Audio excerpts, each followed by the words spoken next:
আজকে আমরা যেটা আলোচনা করব সেটা হচ্ছে relativistic quantum mechanics.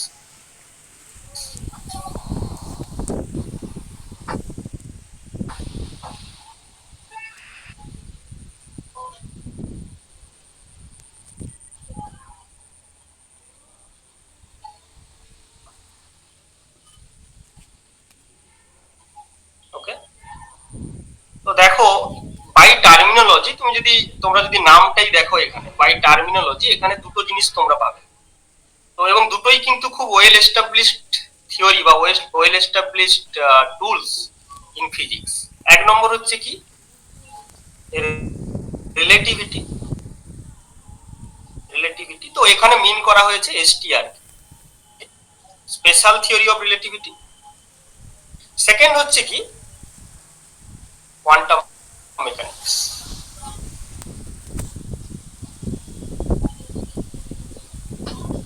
Quantum mechanics, so you can think that this relativistic quantum mechanics, it covers the combination of relativity and quantum mechanics, okay, or modification of the laws of quantum mechanics under STR. মানে STR তোমরা জানো, it's a যে কোনো relativity actually deals with the changes in the laws of physics under coordinate transformation, একটা frame of reference থেকে অন্য frame of রেফারেন্সে, specifically যখন আমরা ডিফারেন্ট ইনার্শিয়াল ফ্রেম অফ রেফারেন্সের মধ্যে কোঅর্ডিনেট ট্রান্সফরমেশন করি, তখন লজ অফ ফিজিক্সের মধ্যে কি চেঞ্জ আসে সেগুলোই হচ্ছে অ্যাকচুয়ালি ডিল করে relativity. Okay, so relativity mainly deals with relativity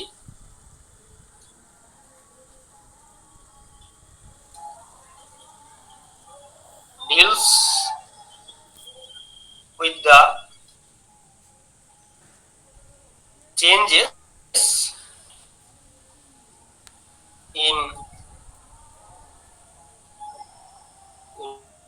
laws of physics under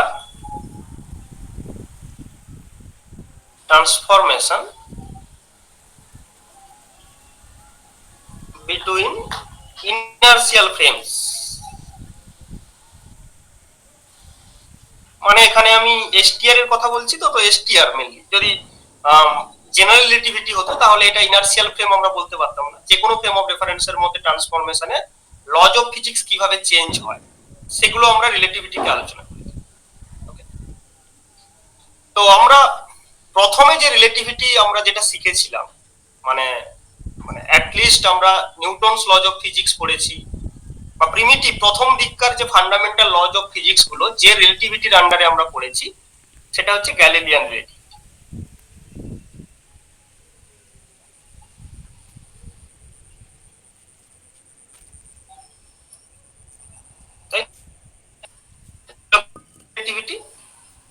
R Galilean রিলেটিভিটিতে টাইম অ্যাবসলিউট, অর্থাৎ টাইম ডিফারেন্ট ফ্রেম অফ রেফারেন্সে চেঞ্জ হয় না। আমি যে কোনো ইনার্শিয়াল ফ্রেম অফ রেফারেন্স নিতে পারি, প্রত্যেকটাতে যদি আমি ক্লক আইডেন্টিক্যাল ক্লক সেট করে দিই, যে কোনো টাইম ইন্টারভ্যালকে আমরা একই মেজারমেন্ট করতে পারবো, মানে সেম মেজারমেন্ট আসবে যে কোনো frame of reference.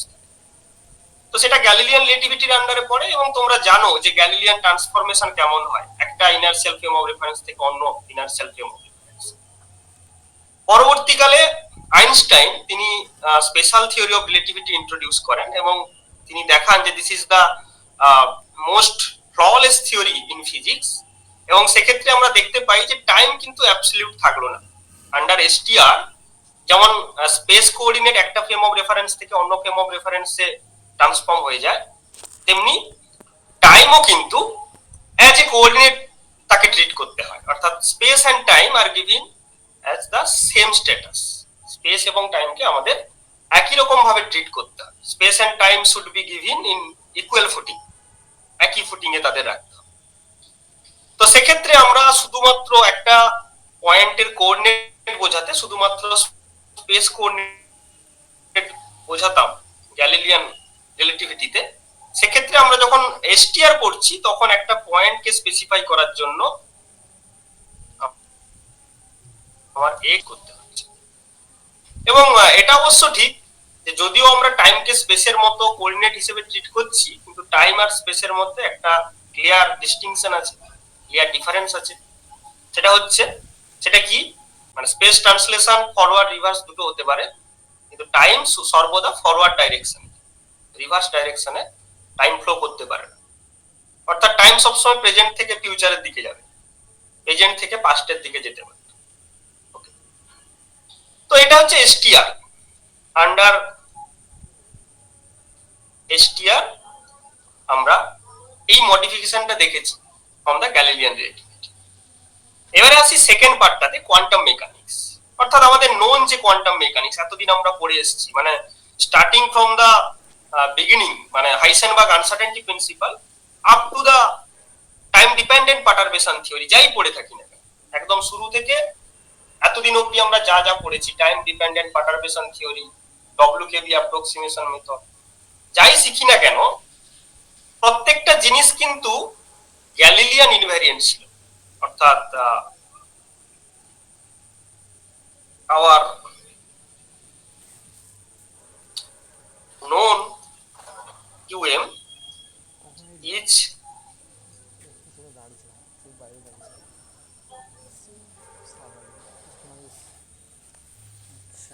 Galilean invariant. Okay, that means they follow the Galilean relativity. আমরা এতদিন যে কোয়ান্টাম মেকানিক্স পড়েছি তা গ্যালিলিয়ান রিলেটিভিটির আন্ডারে। ওকে, তাই জন্য আমরা যে কোয়ান্টাম মেকানিক্স পড়েছি সেটাকে বলা যেতে পারে নন রিলেটিভিস্টিক। নন রিলেটিভিস্টিক কিউএম মানে আমরা নন রিলেটিভিস্টিক মানে যেটা বোঝাই, যেটা হচ্ছে প্রিমিটিভ রিলেটিভিটি ফলো করে, অর্থাৎ গ্যালিলিয়ান রিলেটিভিটি ফলো। এটা আমরা এতদিন শিখে এসেছি। But now our job in hand is to modify this quantum mechanics or the formulations or tools of quantum mechanics in the framework of special theory of relativity. Special theory of relativity তে যদি আমি impose করতে চাই এই quantum mechanics এর lodge গুলোর উপরে, তাহলে তাদের মডিফিকেশন কেমন হবে? How should one modify this laws of quantum mechanics under special theory of relativity? সেটাই হচ্ছে আমাদের আজকের আলোচ্য বিষয়। তো সেটা করতে গেলে আমাকে একটু বিগিনিং থেকে শুরু করতে হবে, আর একটু আগে থেকে শুরু করতে হবে। সেটা কি, যে আমরা কোয়ান্টাম মেকানিক্সকে কিভাবে শুরু করেছিলাম, কিভাবে আমরা ডেভেলপ করেছিলাম কোয়ান্টাম মেকানিক্স এর লজ অফ ফিজিক্স গুলো। তো সেটা খুব ভেরি সিম্পল, এই কথাগুলো বিভিন্ন ক্লাসে আলোচনা করা হয়ে থাকে। দিস ইজ দা, বলা যেতে পারে, very familiar words about quantum mechanics, that in quantum mechanics any system irrespective of matter or wave they are treated as a wave। অর্থাৎ কোয়ান্টাম মেকানিক্সে একটা ম্যাটার হোক কিংবা পার্টিকেল, উভয়কেই আমরা ওয়েভ হিসেবে ট্রিট করে থাকি এবং তার সঙ্গে আমরা একটা ওয়েভ ফাংশন অ্যাসাইন করে দিই। ওকে, মানে in quantum mechanics every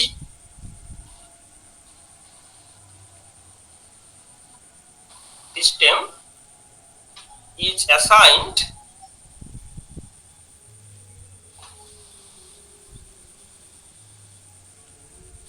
with a sign।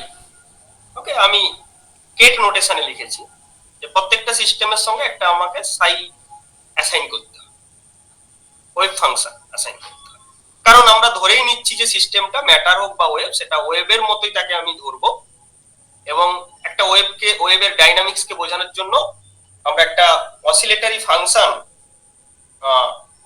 Assign করে থাকি, তাকে আমরা বলে থাকি ওয়েভ ফাংশন। এবং এই ওয়েভ ফাংশনের মধ্যে এই যে ওয়েভ ফাংশন সাই, এর মধ্যে সিস্টেমটার সমস্ত রকম ডিনামিক্যাল observable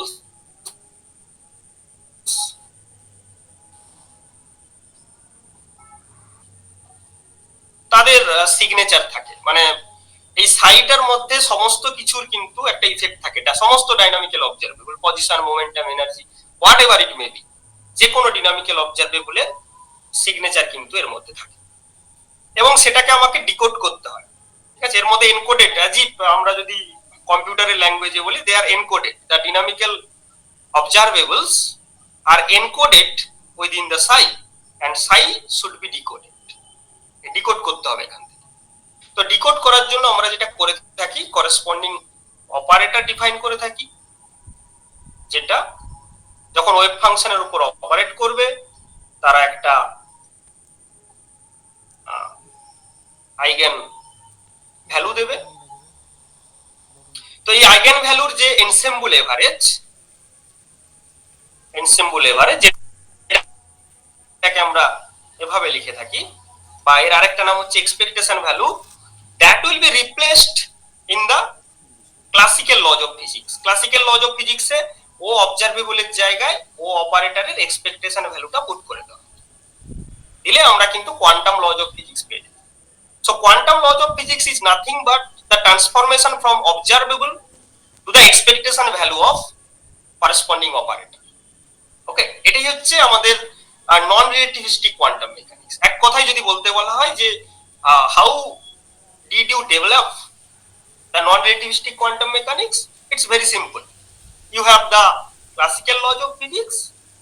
Now you have replaced all these classical observables by the expectation value or ensemble average of the corresponding operator. তো সেটাই ছিল actually development of primitive quantum mechanics. মানে কি রকম, আমরা জেনারেল ইকুয়েশন অফ মোশন যদি লিখে থাকি সেটা এরকম হয় যে dO by dt is equal to del O by del T plus Poisson bracket of OH. So this is the general equation of motion of a system. O is any dynamical observable. Okay, it's canonical observable, that means O the function of pk.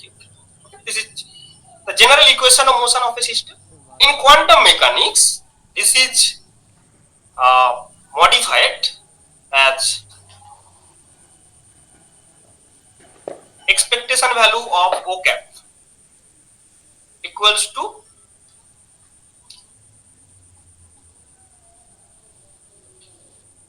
plus 1 by IH cut expectation value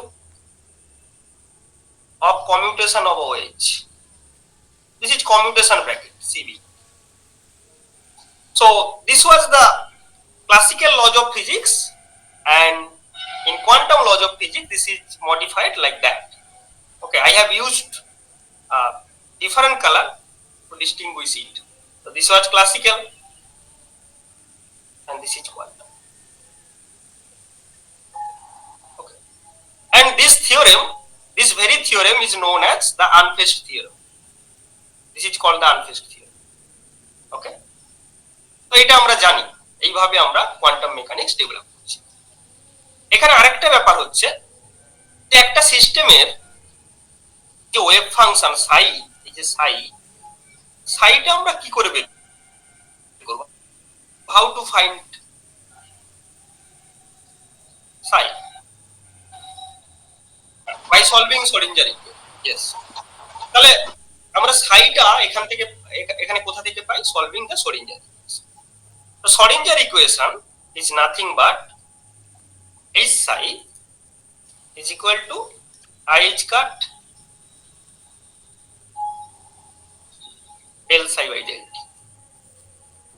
So this is our so-called Schrodinger equation, and in position representation or in normally we have written H is equal to E square by 2 m plus V. Okay, and in position representation you know the form of P is equal to H cut by I grad, and then you can write minus H cut square by 2 m grad square plus P. So the equation looks like minus H cut square by 2 m grad square plus V of psi is equal to IH cut del psi by del T. So this is our known form of Schrodinger equation. And what is that? This is nothing new. This is the operator version or quantum version of conservation of energy. This is what is this? এই জিনিসটা হচ্ছে কি আমাদের conservation of energy total Hamiltonian is equal to kinetic energy plus potential energy which represents the total mechanical energy is equal to Hamiltonian. তার operator form নিয়েছি এবং সেটা বসিয়ে দিয়ে সেটাকে আমি সাইর উপর অপারেট করিয়ে যে ইকুয়েশনটা পেয়েছি এটা হচ্ছে Schrodinger.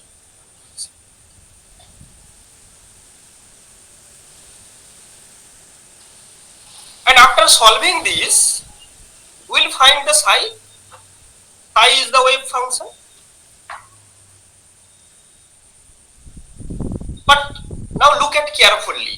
This equation never be the relativistic equation. এটা এই ইকুয়েশনটা কোনোদিন রিলেটিভিস্টিক ইকুয়েশন হতে পারে না। কেন হতে পারে না? এটা একটা partial differential equation,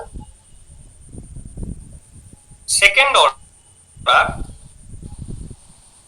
in space and first order in time. So space and time are differently used. যদি স্পেস আর টাইম আমি তাদের যদি ইকুয়াল ফুটিং এ রাখি তাহলে দুজনেরই অর্ডার সেম থাকা উচিত ছিল, কিন্তু এক্ষেত্রে স্পেসেরটা সেকেন্ড অর্ডার কিন্তু টাইমেরটা first order. So this will not satisfy the intuitions of STR, আমাদের যে non Schrodinger equation, this will not satisfy the known intuitions of STR. STR এর ইনটিউশন গুলোকে স্যাটিসফাই করবে। ওকে, তো তাই জন্য আমরা দেখব this will definitely violate the STR. তো শ্রোডিঞ্জার ইকুয়েশন কিন্তু STR কে ভায়োলেট করে।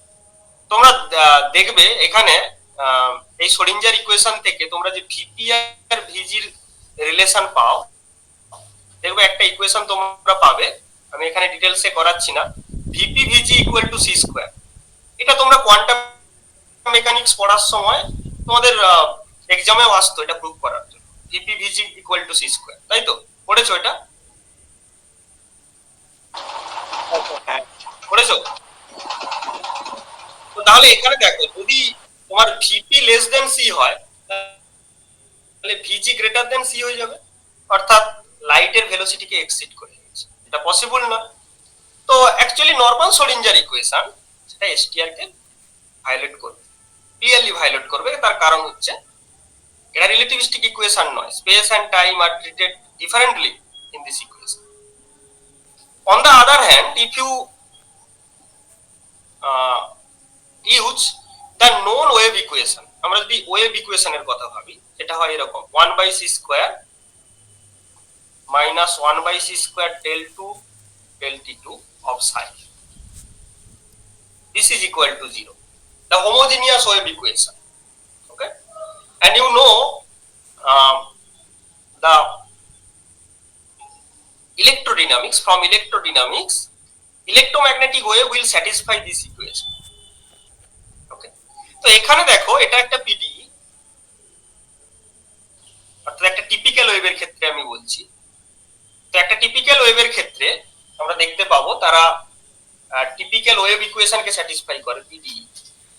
তো এই PDE তে কি second order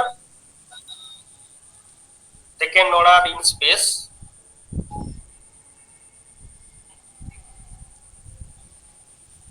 and time, space এবং টাইম দুটোতেই কিন্তু সেকেন্ড অর্ডার ডিপেন্ডেন্স আছে। তার ক্ষেত্রে এই ওয়েভ ইকুয়েশন, এই জন্য আমরা দেখবো যে ম্যাক্সওয়েলিয়ান ইলেকট্রোডাইনামিক্স সেটা কিন্তু STR কে স্যাটিসফাই করে। ঠিক আছে, অর্থাৎ এটা কিন্তু রিলেটিভিস্টিক ইকুয়েশন, অর্থাৎ Schrodinger wave equation it is non relativistic equation, but the typical wave equation which is this one relativistic equation, এটা হচ্ছে টিপিক্যাল ওয়েভ ইকুয়েশন যেটা, তারা কিন্তু STR কে ফলো করে। কিন্তু এখানে একটা সমস্যা হচ্ছে যে এরা আবার কোয়ান্টাম মেকানিক্স এর ইকুয়েশন নয়। This is relativistic equation but not quantum mechanical, this is classical equation. আর ওটা কি, এটা আমি শ্রোডিঞ্জার ইকুয়েশন লিখেছি।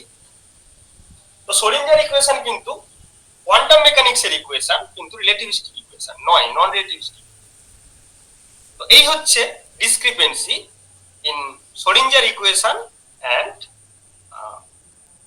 and the typical wave equation কোনোটাই কিন্তু মানে দুটোকে একসঙ্গে স্যাটিসফাই করছে।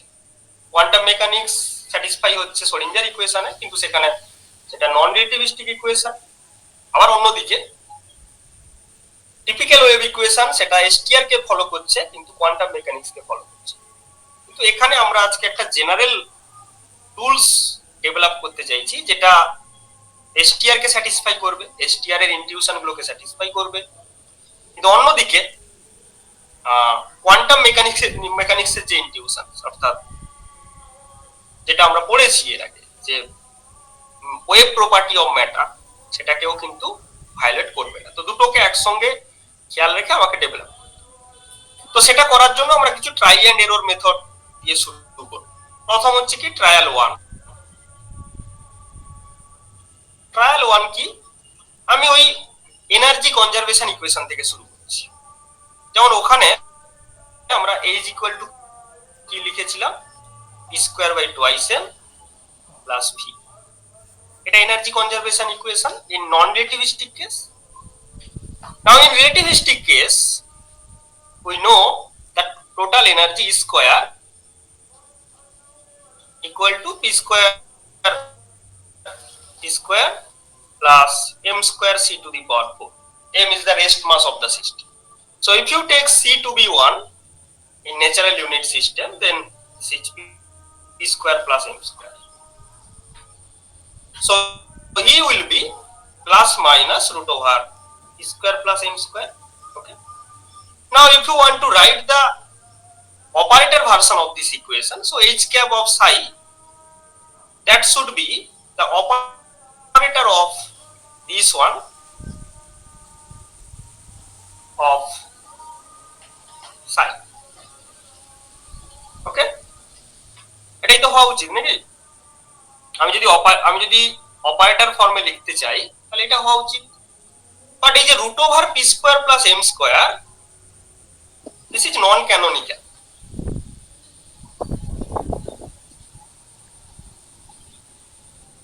This is non canonical expression. আর নন ক্যানোনিক্যাল এক্সপ্রেশনের কিন্তু অপারেটর ফর্ম ডিফাইন করাটা খুব শক্ত জিনিস। মানে কি ইম্পসিবল, করা যায়। তো তাই জন্য it is impossible to define the operator of such quantity. তাই জন্য এই যে ট্রায়ালটা আমরা নিলাম, ফার্স্ট ট্রায়াল, যে ডিরেক্টলি এনার্জি কনজারভেশন ইকুয়েশন থেকে এটা লিখে নেওয়া, এইটা আমরা দিস ইজ এ ফেলিওর।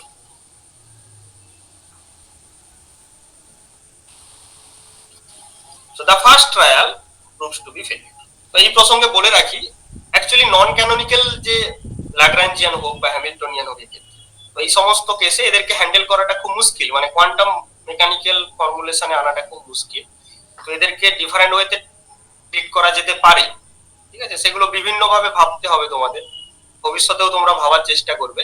মানে অ্যাকচুয়ালি দেখো, তোমরা যখন কোয়ান্টাম মেকানিক্স পড়েছো, সেখানে দেখো একটা জিনিস খেয়াল করে দেখবে, ধরো হারমোনিক অসিলেটর, তো সেটা কেমন ছিল, P square by twice M plus half of M omega square X square. তো এটাকে আমরা এভাবে লিখতে পেরেছিলাম যে H cut omega A plus minus A minus plus plus minus half. হ্যামিল্টনিয়ানটাকে এভাবে কোয়ান্টাইজ করে দিতে পেরেছিলাম।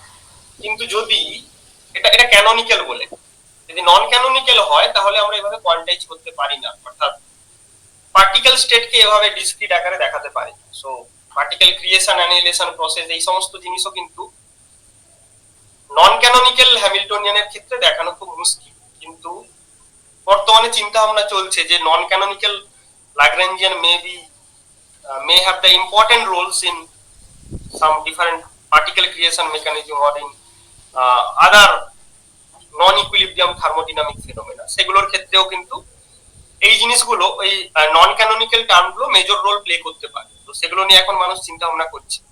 কিন্তু ইন জেনারেল এখনো অবধি যেটা এস্টাবলিশড থিওরি, সেখানে নন ক্যানোনিক্যাল টার্মের অপারেটর ফর্ম ডিফাইন করাটা ইম্পসিবল। তাই জন্য এই ট্রায়ালটা ফেল করে গেল। Okay, so this is a failure with this trial. তো ফার্স্ট ট্রায়ালটা আমরা যেটা নিলাম সেটাকে আমাকে ছেড়ে দিতে হচ্ছে, we should leave this trial.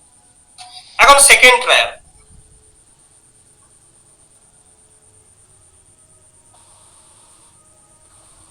Trial 2। তো সেখানেও আমরা কি করব, আমরা এনার্জি ইকুয়েশন লিখব। আমি যদি ফ্রি পার্টিকেল বলি, E square equal to P square C square plus M square C to the power 4। Okay, এইভাবে আমরা লিখব। এবারে আমি যদি সি ইকুয়াল টু 1 লিখে নিই, তাহলে এটাকে লিখবো আমি P square plus M square, এই জিনিসটা আমরা লিখতে পারি। ওকে, এটা আমরা লিখতে পারি। এবারে আমরা যদি রিলেটিভিস্টিক কেসে যাই, রিলেটিভিটিতে আমরা সবকিছুকে ফোর ভেক্টরের আকারে এক্সপ্রেস করে থাকি। ফোর ভেক্টর মানে কি, আমরা যেমন স্পেস টাইম ফোর কোঅর্ডিনেট লিখতাম, এক্স মিউ, এটা কি হতো টি আর আর, মানে হতো অ্যাকচুয়ালি সিটি আর আর। তো এখানে আমরা সিটিটা নিচ্ছি না, কেন সি কে আমি 1 ধরেছি বলে।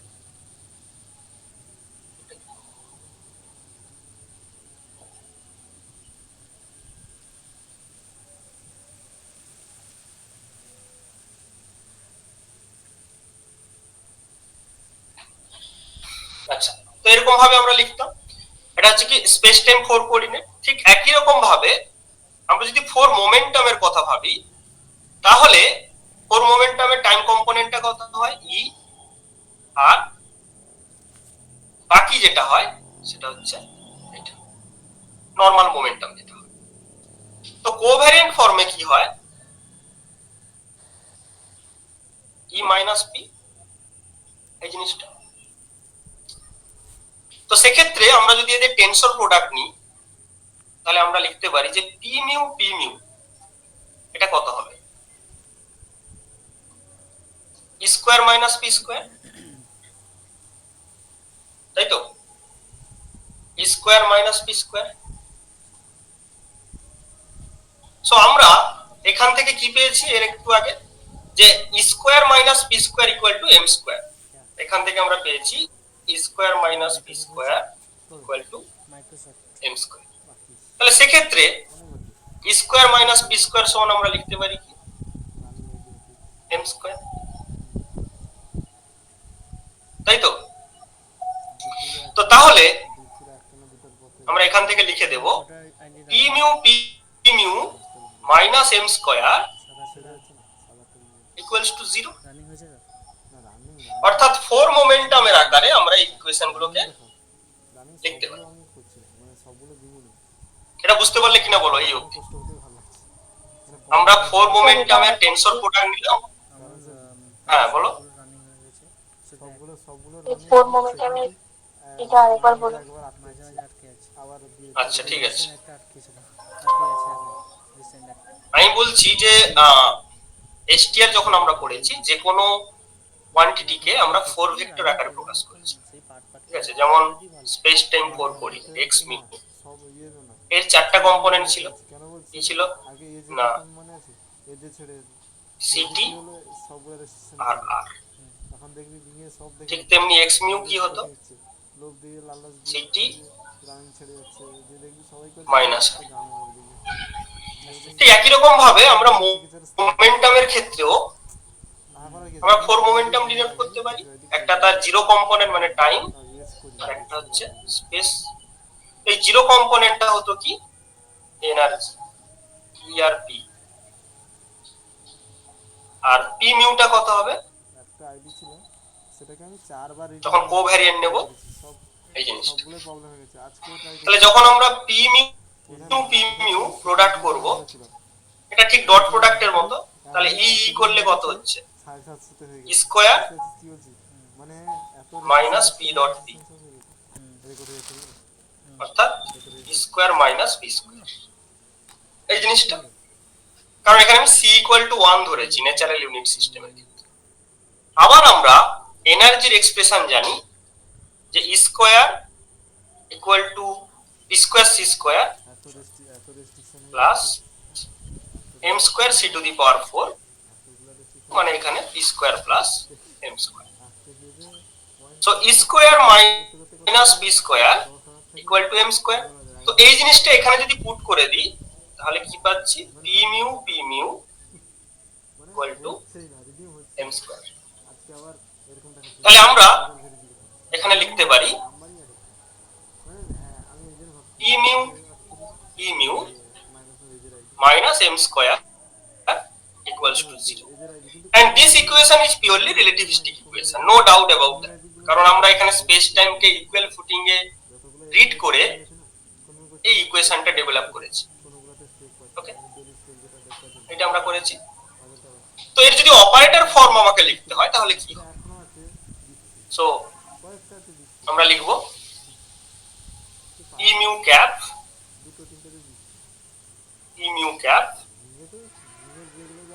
minus of m square of psi equals to 0. So this is the operator version, or this may be, this is not definitely, this may be the operator version or suitable or possible quantum mechanical version of this equation. Okay, now you know p mu is E and P. Okay, so P mu cap, তাহলে P mu cap কি হবে? তো আমরা জানি তো এই যে P ক্যাপটার অপারেটরটা কি রকম হয়, কত হয়, minus i h cut grad, আর হ্যামিল্টনিয়ান অপারেটর কি হয়, i h cut del del, এটা হয়। তো এখানে আমরা ন্যাচারাল ইউনিট সিস্টেম ইউজ করছি, তাই তো, তাই জন্য আমরা h কাটকে 1 ধরবো। এখানে ন্যাচারাল ইউনিট সিস্টেমে h কাটকে 1 ধরা হয়, তাই জন্য এটা আমি প্রথম একটা লাইন লিখি h ক্যাপ আর p ক্যাপ। সো ডেফিনেটলি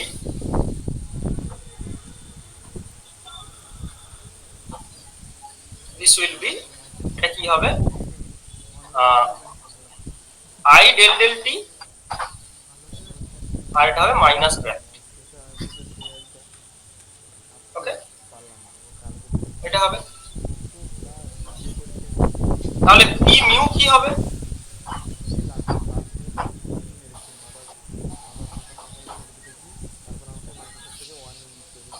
এটা প্লাস হয়ে যাবে, এটা হবে।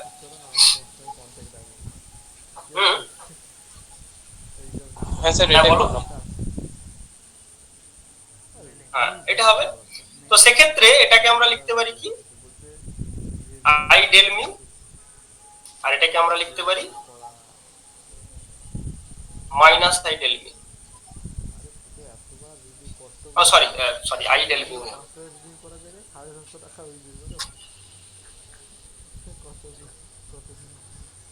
ঠিক আছে, মানে একটা কোভ্যারিয়েন্ট একটা কন্ট্রাভ্যারিয়েন্ট, এর তো ডেল ডেল টি মানে কি, del del x mu which is del mu। তাহলে আমরা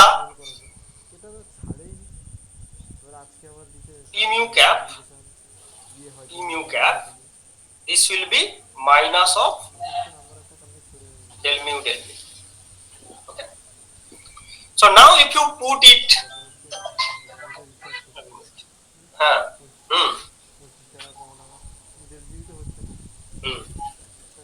না কালকে আমার একটু অসুবিধা আছে, পরে তখন বলি। আচ্ছা আমি বলছি তোমাকে পরে, আমি ক্লাসে আছি, পরে তোমাকে ফোন করে বলছি।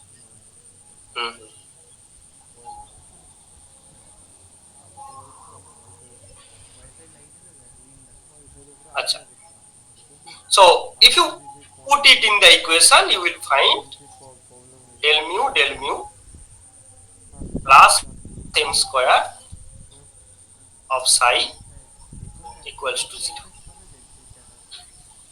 Okay, so this is known as, এই ইকুয়েশনটাকে কি বলে, এই ইকুয়েশনটাকে কি বলে, প্লেন গর্ডন। হ্যাঁ, এই ইকুয়েশনটাকে বলে ক্লেইন গড়ন ইকুয়েশন, কেজি ইকুয়েশন। ওকে, এই ক্লেইনবরন ইকুয়েশন। প্রথমে দিলাম। তো তাহলে আমরা সেকেন্ড ট্রায়াল থেকে মোটামুটি একটা ইকুয়েশন দাঁড় করাতে পেরেছি, সেটা হচ্ছে এরকম, del mu M square psi equals to 0। আচ্ছা, এখন তোমাদের কাছে একটা প্রশ্ন, যদি এখানে আমরা ইলেকট্রোম্যাগনেটিক ফিল্ড অ্যাপ্লাই করে দিই, ইএম ফিল্ড অ্যাপ্লাই করে দিই, তাহলে কি হবে? ইলেকট্রোম্যাগনেটিক ফিল্ড অ্যাপ্লাই করে দিলে এই আমরা তখন দেখতে পাবো কতদিন দিবে যে 6 মাস দিলে ভিতরে লাগে। এই ডেল মিউটা তখন চলে যাবে কি ডেল মিউ প্লাস আইএম, আর কোয়ান্টাম ভ্যারিয়েন্টটা চলে যাবে ডেল মিউ প্লাস আইএম। তো যেটাকে আমরা ডি মিউ বলছি আর এটাকে আমি ডি মিউ বলছি। তো সেক্ষেত্রে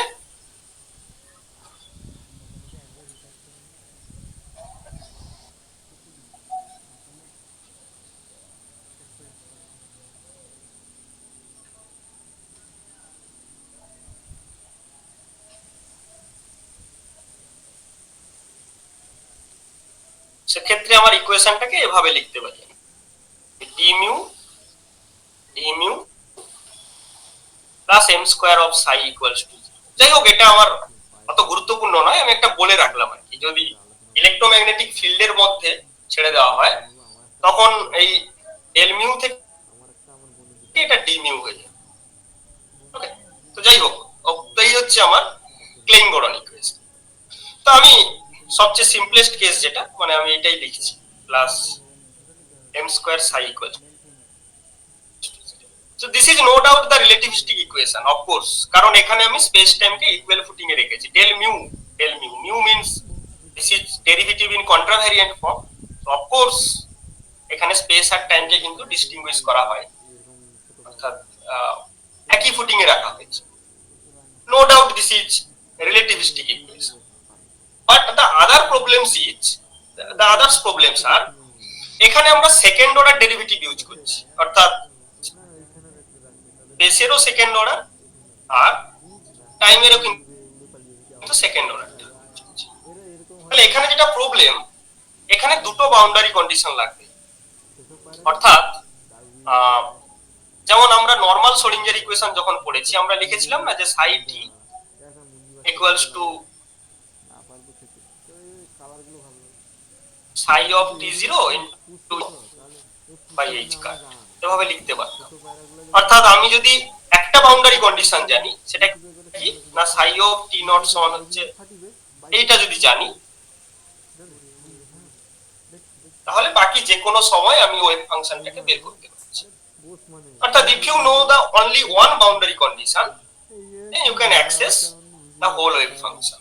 কিন্তু এক্ষেত্রে সেটা হচ্ছে না, এক্ষেত্রে সেটা এই কারণে হচ্ছে না কারণ এটা second order differential equation with respect to time. তো এখানে তোমাকে দুটো বাউন্ডারি কন্ডিশন জানতে হবে।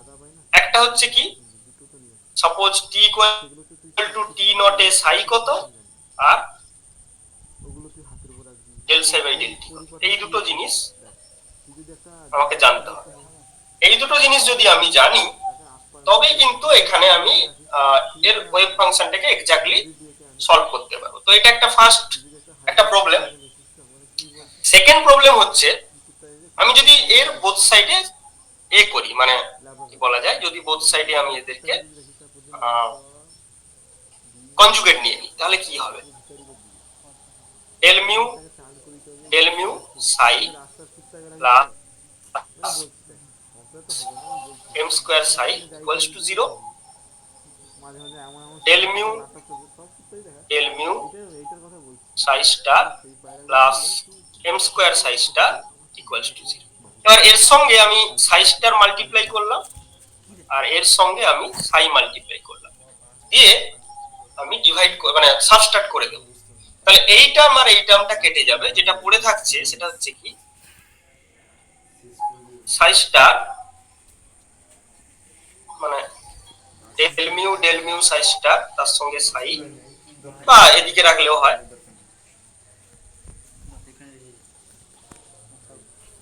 মাইনাস ডেল মিউ অফ সাই তার সঙ্গে সাই স্টার ইকুয়ালস টু 0। তো এই দুটোকে একসঙ্গে আমরা লিখতে পারি যে del mu psi star psi minus del mu of সাই স্টারটা এদিকে রাখছি, this is equal to 0। So এই জিনিসটাকে বলা যেতে পারে যে কারেন্ট ডেনসিটি জে মিউ, অর্থাৎ এখান থেকে আমরা লিখতে পারি del mu J mu equals to 0। তাই জে মিউ এটা হচ্ছে del mu psi star psi minus psi star of del mu psi star. তো তার মধ্যে এর জিরো কম্পোনেন্ট যদি নিই জে জিরো, যেটাকে আমরা প্রবাবিলিটি ডেনসিটি বা রো বলে থাকি, সেটা তাহলে কি হবে না psi star dot psi minus psi star psi dot. তো এই জিনিসটা may be negative, rho may be negative, may be positive, may be equal to 0। তো এই দুটো কেস নিয়ে কোনো সমস্যা নেই,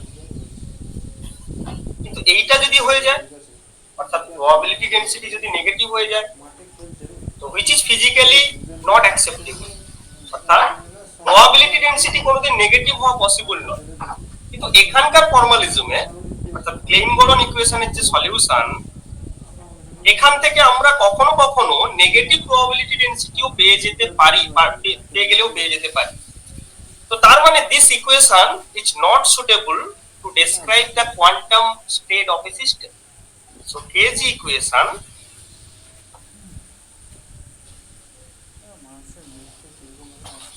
is not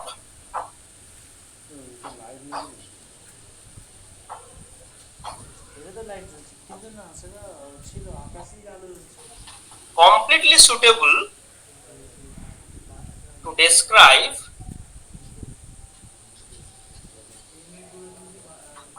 the quantum state of a relativistic system.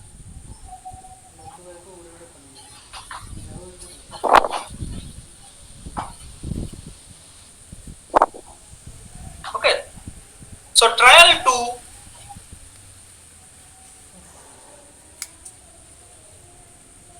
is failure. The Klein-Gordon equation is not completely ready to describe the quantum state of the system. So trial 2 is error. Trial 2 দিয়েও আমাদের হলো না, trial 2 ওটা কিন্তু failure। At the end আমরা trial 3 তে দেখব, এবং এখন আমরা আশা করতে পারি যে বোধহয় ট্রায়াল 3 তে আমরা সফল হব যে একটা সুটেবল ইকুয়েশন গ্যাদার করতে বা ডেভেলপ করতে, যেটার দ্বারা সিস্টেমটার কমপ্লিট ডেসক্রিপশন করা সম্ভব, অর্থাৎ কোয়ান্টাম মেকানিক্যাল ইফেক্টটাও থাকবে অ্যাজ ওয়েল অ্যাজ রিলেটিভিস্টিক ইফেক্টটাও থাকবে। তো এখানে একটা অ্যানালজি আমরা ইউজ করছি, সেটা হচ্ছে কি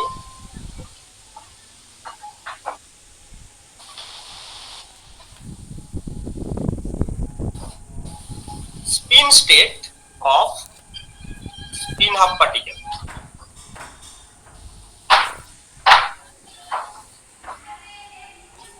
ঠিক আছে,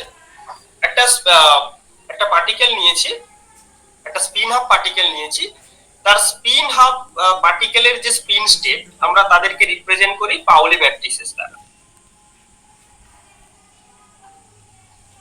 পাউলি ম্যাট্রিসেস সিগমা এক্স,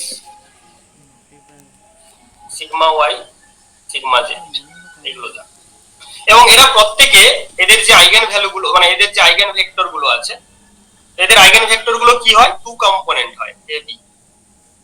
ঠিক আছে, অর্থাৎ কাই যেটা টু কম্পোনেন্ট স্টেট হয়, মানে এদেরকে আমরা এরকম লিখে থাকি এ অফ 1 0 প্লাস বি অফ 0 1, যেটাকে আমরা ধরে নিই এটা হচ্ছে স্পিন আপ স্টেট,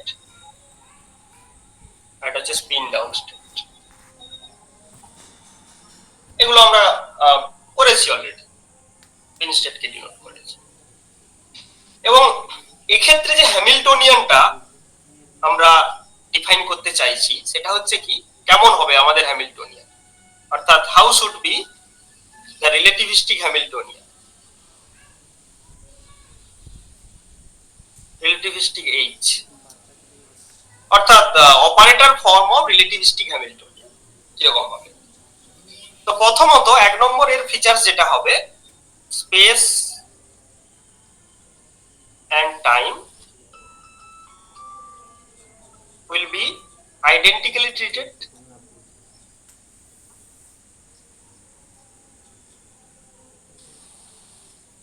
এটা হবে। সেকেন্ড হচ্ছে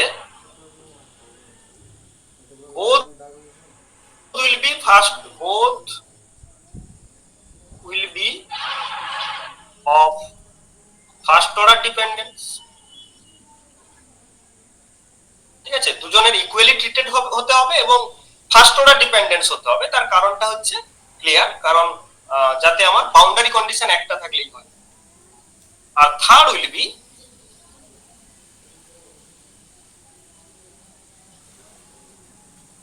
it will satisfy the relativistic energy equation. Relativistic energy equation E square equal to E square C square plus M square C to the power। মানে এখানে যদি আমি C1 করে দিই তাহলে আমরা এটা পাবো যে P square plus M square। এই তিনটে জিনিস ক্রাইটেরিয়া কিন্তু স্যাটিসফাই করতে হবে, ঠিক আছে। তো Dirac developed A choice for this operator of H, যেটাকে আমরা এই জন্য ডিরাক হ্যামিল্টনিয়ান বলে থাকি, যে এই তিনটা ক্রাইটেরিয়াকে স্যাটিসফাই করে ডিরাক একটা ফর্ম অফ হ্যামিল্টনিয়ান ডিফাইন করেছিলেন। সেটা কি রকম, তিনি ধরেছিলেন এরকম যে alpha dot P plus beta M, এরকম ধরেছিলেন। তো যেহেতু পি first order in space, okay, তার মানে এটা first order dependence of position হয়ে যাচ্ছে। আর টাইমেরও তো ফার্স্ট অর্ডার থাকবে, কারণ আমরা এইচ সমান জানি আইএইচ কার del del. So this is the Dirac choice of Hamiltonian operator in relativistic case, ঠিক আছে। ডিরাক এটা ইন্ট্রোডিউস করেছিলেন, এই জন্য একে ডিরাক হ্যামিল্টনিয়ান। তো সেক্ষেত্রে আমার এটা কিরকম আসছে, তো ইকুয়েশনটা of psi equal to IH ka del psi, and this is known as Dirac equation. This is Dirac equation. Now all the problems we faced in the previous two trials are resolved. এখানে সবকিছু resolve হয়ে গেছে, কারণ এটা first order আছে, space time equally treat করা হয়েছে, বাকি যা যা প্রবলেম ছিল সবকিছু কিন্তু এখন রিজলভ হয়ে গেছে। তাহলে এটাই হচ্ছে কি the admitted and suitable choice of relativistic equation. That means that this is the replacement for Schrödinger equation. Non-relativistic কেসে আমরা Schrödinger equation স্টাডি করেছিলাম, তো রিলেটিভিস্টিক কেসে তার রিপ্লেসমেন্ট হচ্ছে এটা, replacement of Schrödinger equation in relativistic system will be the Dirac equation. Okay, যেখানে alpha and beta, these are parameters. Alpha has three components: alpha x, alpha y, alpha z, or alpha 1, alpha 2, alpha 3, and beta is just a scalar quantity or one component quantity. Okay, তো এই alpha আর বিটার nature কেমন হবে সেটা আমাকে দেখতে হবে, ঠিক আছে। তো ডিরাক চয়েস আমরা নিয়ে নিলাম, এবার এই জিনিসটা ফলো করে আমরা আলফা আর বিটার নেচার গুলোকে ডিনোট করব। ওকে, সো তাহলে আমরা এখানে কি লিখেছি, এই is equal to alpha dot P plus beta. তো এটাকে আমরা লিখতে পারি কি, is equal to alpha I P I plus beta M আবার এটাকে আমি, এটা যেহেতু dummy index, alpha J P J plus beta M. Okay, তো এই ডামি ইন্ডেক্স, কারেন্ট ইন্ডেক্স, এই জিনিসগুলো তোমাদের খুব ভালোভাবে অ্যাকাস্টম হতে হবে। আমি এগুলো অনেকবার বলেছি, এগুলো তোমাদের মাথায় রাখবে। কারণ এটার অর্থ হচ্ছে সামেশন ওভার আই। তো যে কোনো কিছু যখন সামেশন ওভার থাকে, আমরা আইনস্টাইন সামেশন কনভেনশন ইউজ করে আমরা এখানে সামেশন দিচ্ছি, ডামি ইন্ডেক্স বলা হয়। তাহলে এইচ স্কয়ার মানে যদি ই স্কয়ার বলা হয়, তাহলে কি হবে? এই দুটো মাল্টিপ্লাই হবে, অর্থাৎ alpha I P I plus beta M, alpha J P J plus beta. So H square equals to কি পাচ্ছি এখানে? Alpha I alpha J I P J, এটা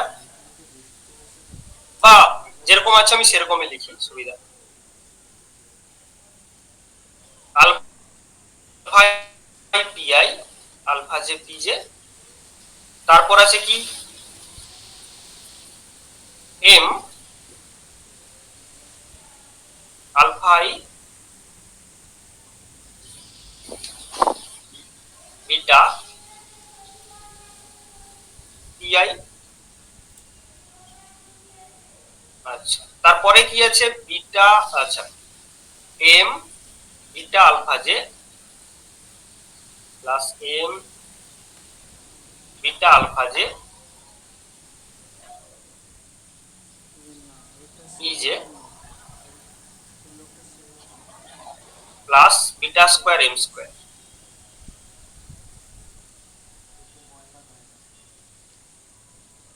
বিটা স্কয়ার এম স্কয়ার।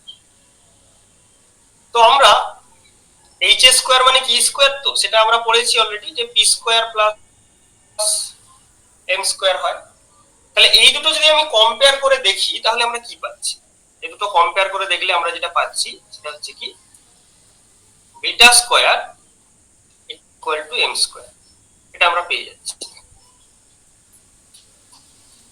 এবারে আমি যদি পিআই বা পিজে এদের কোএফিসিয়েন্টকে compare করে দেখি, তাহলে এখানে এদিকে তো পি এর কোনো নেই, মানে শুধু এম এর কোনো কোএফিসিয়েন্ট এখানে নেই। তার মানে 0 ইকুয়ালস টু আমরা কি লিখতে পারি? Alpha I beta plus beta alpha. তোমরা বলবে তো এখানে জে আছে, এখানে জে আছে মানে এখানে পিজেও আছে। আমি যদি আই লিখতাম, আমি যদি পি আই এর কোএফিসিয়েন্ট দেখি এখানে এই এক্সপ্রেশনে, তাহলে এটা আলফা আই হবে। তাহলে এটা আরেকটা আউটকাম আমরা পেয়েছি। তাহলে দুটো আউটকাম পেলাম, এটা একটা, সরি আমি এটা আবার ভুল লিখছি, তোমরা একটু বলনি কেন?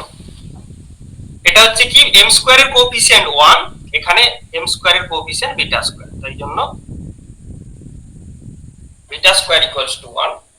আর সেকেন্ড আউটকাম হচ্ছে এইটা। এবারে থার্ড আউটকাম যেটা, আমি পি স্কয়ার এর কোএফিসিয়েন্ট লিখবো, মানে পি স্কয়ার কে আমি এখানে ভেঙে দিচ্ছি। পি স্কয়ার সমান কি p1 square plus p2 square plus p3 square. আর লেফট হ্যান্ড সাইডে আমি যদি এটাকে ভাঙি তাহলে কি পাবো? আমি তাহলে পাবো alpha 1 square p square p1 square, alpha 2 square p2 square, alpha 3 square p3 square, plus যেটা পাবো যে alpha 1 alpha 2 p1 p2 plus alpha 1 square সমান আলফা 2 স্কয়ার সমান আলফা 3 স্কয়ার ইকুয়ালস টু 1। এটা। আর যদি আমি p1 p2 এর কোএফিসিয়েন্ট দেখি, এখানে p1 p2 এর কোএফিসিয়েন্ট 0 আর এখানে p1 p2 এর কোএফিসিয়েন্ট কত? Alpha 1 alpha 2 plus alpha 2 alpha 1 equals to 0। Similarly বাকিগুলো যদি আমি দেখি, সেক্ষেত্রে আমরা পাবো যে alpha 2 alpha 3 plus alpha 3 alpha 2 এগুলো কিন্তু 0 হবে। ঠিক আছে? তাহলে আলফা আর বিটাটা কেমন হচ্ছে না, alpha I square equal to beta square equals to 1। Alpha I আর বিটা এদের অ্যান্টি কমিউটেশন, অর্থাৎ alpha I beta plus beta alpha I equals to 0। এবার আলফা আই আলফা জে এদের কমিউটেশন এটা কি হচ্ছে alpha I alpha J plus alpha J alpha I equals to 0।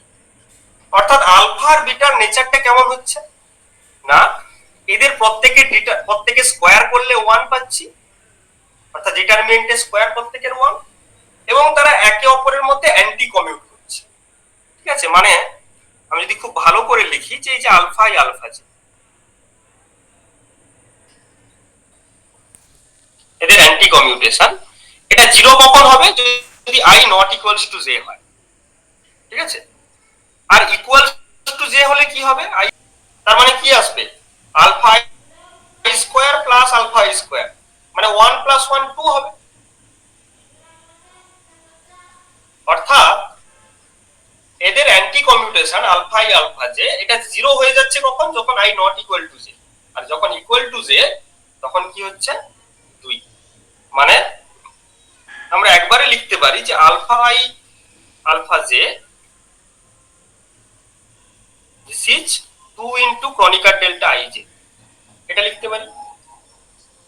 R second হচ্ছে আমি যদি বিটার সঙ্গে অ্যান্টি কমিউটেশন করি তাহলে 0 হচ্ছে। ঠিক আছে, তো সেক্ষেত্রে এই আলফা আর বিটার প্রপার্টিটা কিরকম, এরা একে অপরের সঙ্গে অ্যান্টি কমিউটিং এবং এদের ডিটারমিনেন্ট হচ্ছে 1, ডিটারমিনেন্টের স্কয়ার হচ্ছে 1। তো এখানে আমরা যে বলছিলাম যে পাউলি ম্যাট্রিক্স এই পাউলি ম্যাট্রিক্সের কিন্তু প্রপার্টি গুলো সেম, একদম এক্স্যাক্টলি সেম। সেটা কিরকম হয়েছিল, sigma I sigma J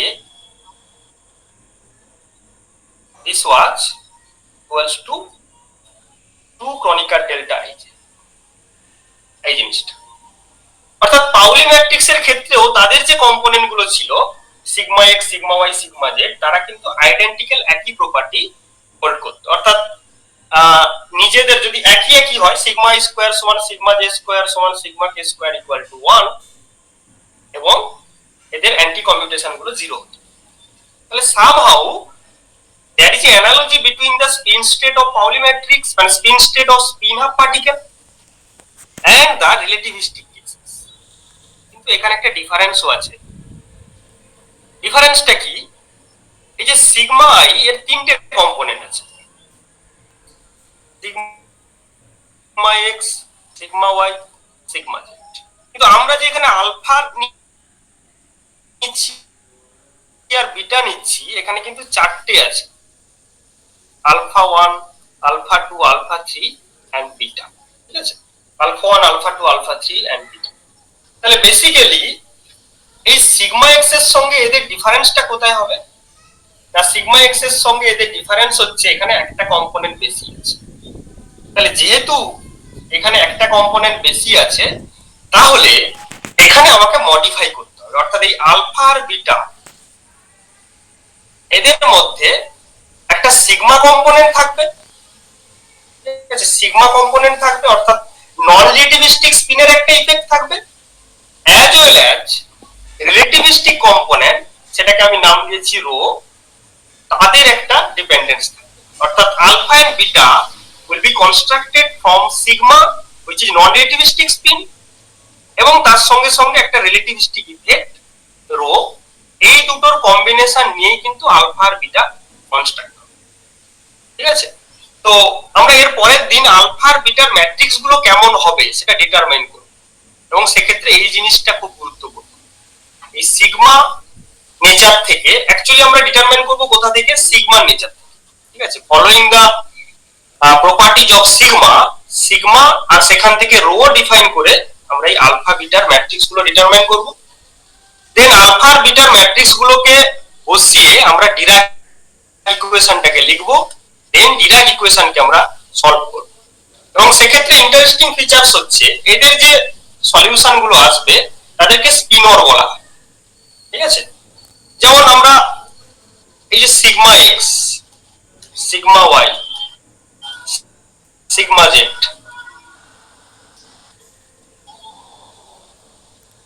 Z এদের যে আইগেন ফাংশন এই যে কাই প্লাস কাই মাইনাস এদেরকেও স্পিনর বলা হতো, এদেরকে বলা হয় পাউলি স্পিনার।